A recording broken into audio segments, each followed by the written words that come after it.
¿Y por qué fue tan grave a los ojos de Dios? Según el relato, cada vigilante tenía una especialidad. Azazel, por ejemplo, enseñó a los hombres a fabricar espadas, cuchillos, escudos y corazas, armamento, poder físico, dominio sobre los demás. Otros revelaron los secretos de las plantas, no solo para curas, sino también para encantamientos. Introdujeron cosméticos para alterar la apariencia, hechizos para dominar, astrología para prever y manipular el destino. Uno de ellos enseñó los ciclos lunares y los movimientos de los astros. Otro reveló fórmulas ocultas para alterar la naturaleza. En otras palabras, los ángeles caídos entregaron a la humanidad una especie de ciencia espiritual corrompida, conocimiento anticipado, impuro, sacado de su tiempo y propósito. Era como dar fuego a un niño, pero ese fuego no era solo calor o luz, era un poder que perturbaba el orden de la creación. Y más aún, esa tecnognosis parecía tener como objetivo liberar al hombre de su dependencia divina. Los vigilantes no solo enseñaron, crearon un modelo alternativo de vida, donde los hombres serían como dioses, con conocimiento y poder para controlar el mundo a su alrededor. El impacto fue devastador. La tierra se llenó de violencia.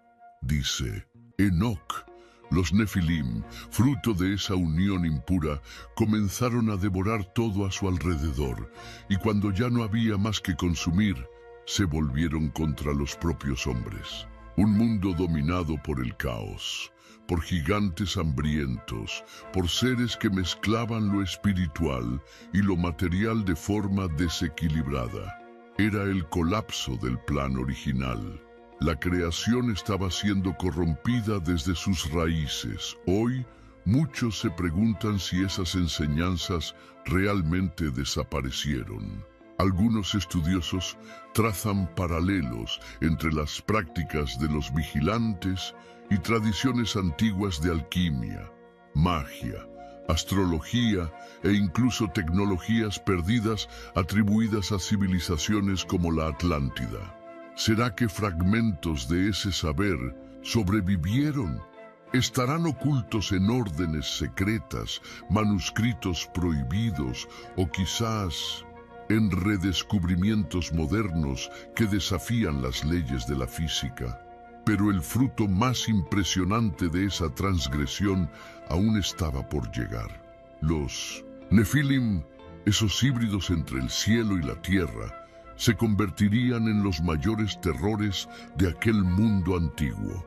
Son mencionados brevemente en Génesis 6, casi como por casualidad, en medio del relato que precede al diluvio. En aquellos días había gigantes en la tierra, y también después, cuando los hijos de Dios se unieron con las hijas de los hombres, y ellas les dieron hijos. Estos fueron los valientes de la antigüedad, hombres de renombre. Pero, ¿quiénes eran realmente esos gigantes? La palabra utilizada allí es Nefilim, y su origen está envuelto en capas de misterio. Algunos la traducen como caídos, otros como gigantes. Pero todos coinciden, no eran humanos comunes. Los Nefilim son descritos como híbridos, hijos de ángeles caídos con mujeres humanas, criaturas con cuerpos de carne, pero con linaje espiritual. Y fue precisamente esa fusión, esa ruptura radical de las fronteras entre los mundos, la que provocó una aberración en la creación.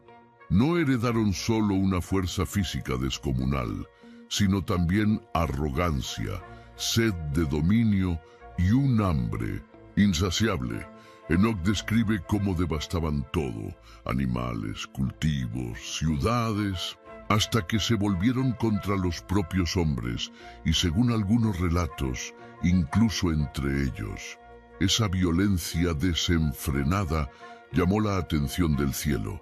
El mundo se sumió en un colapso moral y físico, un escenario de horror donde la creación divina ya no reflejaba la imagen de su creador. Los Nefilim se convirtieron en símbolos de todo lo que había sido corrompido: poder sin límite, conocimiento sin sabiduría, linaje sin pureza. Y sus acciones fueron tan abominables que, según algunos textos antiguos, el propio planeta gemía bajo el peso de sus iniquidades. Pero los Nefilim no desaparecieron con el diluvio, al menos no completamente. El texto bíblico dice: y también después. Relatos posteriores los ubican en Canaán con diferentes nombres: anaquitas, refaitas, sensumitas, tribus de gigantes enfrentadas por Moisés, Josué y David. Goliat, el más famoso de ellos, tal vez fuera un remanente de aquellos días antiguos. Esto plantea una pregunta inquietante. ¿Acaso los genes de los caídos todavía circulan entre nosotros? ¿Sobrevivió esa línea de sangre de alguna forma, incluso después de los juicios divinos? La presencia de los Nefilim también marca un antes y un después para comprender la gravedad de la rebelión de los vigilantes. No fue solo un pecado espiritual, fue una alteración genética, un ataque directo al ADN de la humanidad. Era como si los ángeles caídos intentaran crear una nueva raza, una civilización paralela, no solo en oposición a Dios, sino destinada a reemplazar al hombre. Con todo esto, el cielo no podía permanecer en silencio. Se pronunció un juicio, no sobre los Nefilim, sino sobre sus padres, los propios vigilantes, y su destino sería más sombrío que la muerte. Tras el caos provocado por los Nefilim, la tierra se convirtió en un grito de desesperación. No solo los hombres, sino los propios cielos clamaban por justicia. La creación había sido violentada en su estructura más profunda. El plan original de Dios, una tierra habitada por humanos en comunión con lo divino, estaba siendo corrompido por seres que nunca debieron haber existido. Y entonces llegó la sentencia. Pero no una sentencia común, un juicio celestial invisible a los ojos humanos, pero con consecuencias eternas. El libro de Enoc narra con detalle ese momento. El Creador, en su justicia absoluta, no solo condena a los vigilantes, sino que ordena que sean encadenados y arrojados a prisiones profundas, en un lugar conocido como el abismo, o como Pedro escribiría más tarde, el Tártaro.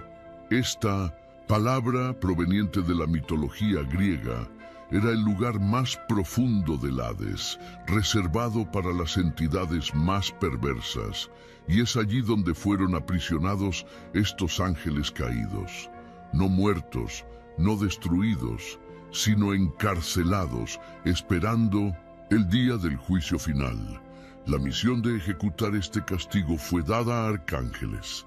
Miguel, Rafael, Uriel y Gabriel aparecen como guerreros celestiales encargados de restaurar el orden. Azazel, en particular, fue castigado severamente. Según Enoc, fue encadenado en un desierto desolado. Quizás una referencia al ritual del macho cabrío expiatorio en Levítico, enviado a Azazel, donde permanecerá hasta el gran día del juicio. Los otros vigilantes, igualmente, fueron arrojados a la oscuridad, separados de todo, privados incluso de interceder por sí mismos. A Enoc se le prohibió rogar por ellos. Es curioso que textos del Nuevo Testamento confirmen esta narrativa. En 2 Pedro 2:4 leemos que Dios no perdonó a los ángeles que pecaron, sino que los arrojó al Tártaro, entregándolos a prisiones de oscuridad, reservados para el juicio. Judas, por su parte, afirma que esos ángeles no conservaron su posición original, sino que abandonaron su morada y están encerrados en cadenas eternas bajo tinieblas. La correspondencia entre los relatos es clara e inquietante. La rebelión de los ángeles caídos no fue olvidada, solo silenciada. Este juicio fue una interrupción, no una resolución final. Los vigilantes fueron contenidos, pero los efectos de su pecado aún se esparcían. El diluvio vino poco después, una especie de reinicio divino para limpiar la tierra de la corrupción genética y espiritual dejada por los Nefilim. Pero incluso después del juicio, algo permanece extraño. ¿Por qué esta historia no aparece de forma explícita en Génesis? ¿Por qué un juicio tan crucial fue dejado en las sombras? El silencio del texto bíblico nos lleva a preguntarnos qué sabía Moisés y por qué eligió ocultar parte de esta historia.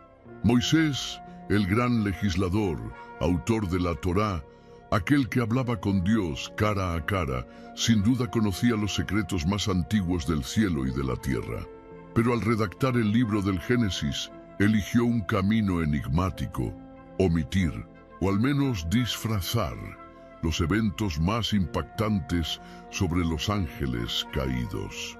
No hay mención directa a los vigilantes, ni a los 200 ángeles del monte Hermón, ni al encarcelamiento en el Tártaro. Solo una breve, casi susurrada alusión.